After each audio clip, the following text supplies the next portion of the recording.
Attention spoiler, cette vidéo parle de Game of Thrones, ceux qui n'ont pas vu la série jusqu'à la saison 6 peuvent s'abstenir parce qu'il y a beaucoup de spoil. Bisous, bonne vidéo. Et salut tout le monde, aujourd'hui on va parler de ma série préférée, non ce ne sont pas les morts mais les vivants qui meurent. C'est parti. Tout d'abord, les premières choses qui ressortent quand tu parles de Game of Thrones à quelqu'un, c'est souvent ça. Des violents, des gore, il y a des mecs bourrés au vin rouge, il y a du cul, beaucoup de cul, des mecs bourrés au vin rouge qui se tapent beaucoup de cul, des morts, encore des morts, beaucoup trop de morts, un roi qui meurt, un deuxième roi qui meurt, un troisième roi qui meurt et oh my god, une femme sur le trône. Et tout ça au Moyen-Âge. Bon, d'accord, mais sur le papier ça paraît nul. Alors expliquez-moi pourquoi il y a autant de gens qui suivent. Parce que les gens aiment le cul, et encore le cul. Non, toi je t'arrête tout de suite, hein. Le sexe est omniprésent. D'accord, dans les 20 premières minutes du tout premier épisode de la série, on voit 3 donzelles en tenue de décence. Et alors? C'est pour fidéliser la clientèle, mon pote! Tu vas pas me dire que ça te déplaît de voir ça, coquin? Bon, après, c'est sûr que c'est pas les scènes où tu vas t'en sentir les plus à l'aise, hein. Surtout quand tu regardes la série avec tes parents. Bon, regarde, mauvaise langue, au bout de 2 saisons, c'est comme The Walking Dead avec les zombies. Le cul, y en a quasiment plus.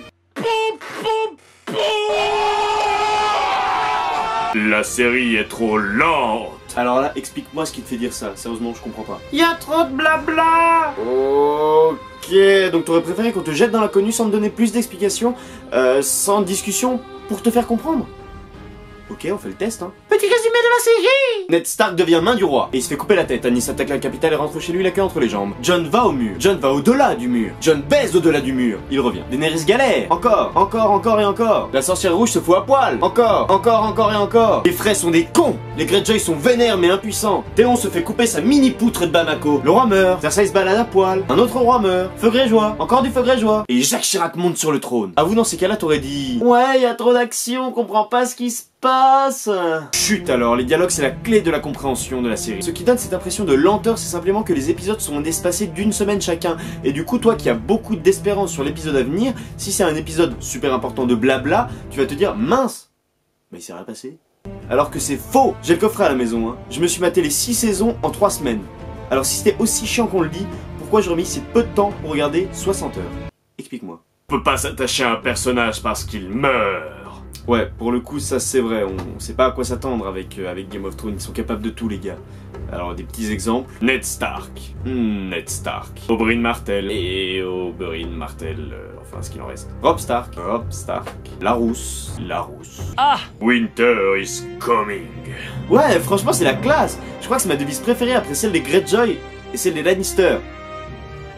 Pourtant elles sont toutes classes. Je sais que ce ne sont que des devises officieuses, mais elles sont tellement mieux que les vraies. Mais en toute honnêteté, avec l'été qui arrive, je me vois mal aller vers n'importe qui en lui disant ça. Summer is coming. Mais en vrai, si on réfléchit un petit peu 5 minutes, on se rend compte que toute cette histoire, elle a quand même débuté à cause d'un gamin qui surprend un frère et une sœur en train de copuler dans une tour. C'est quand même con de se dire que pendant que des Jon Snow défendent le mur, des Daenerys font joujou avec des dragons, des régicides qui se font couper des mains et des Littlefinger qui dirigent des bordels, la cause de tout ça c'est un gamin infirme qui se balade sur un chariot au-delà du mur et que sa plus grosse découverte depuis le début de la série, c'est pourquoi Hodor disait Hodor. La vérité, on se sent con là. Bon, à part ça, des attentes pour la saison 7? Ouais, beaucoup mon pote. Le retour du sexe? Ouais! Jon Snow qui remeurt? Non! Cersei qui reste en vie? Non plus. Hey! Ouais, de ouf mon pote, en vrai je suis comme un petit enfant qui attend la nouvelle saison là, parce que sérieux j'ai trop d'espérance.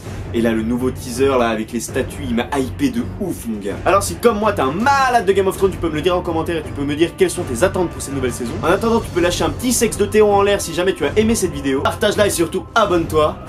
Allez la bise! Et à votre pote santé les gueux! Voilà, maintenant faut que je range toute ma chambre.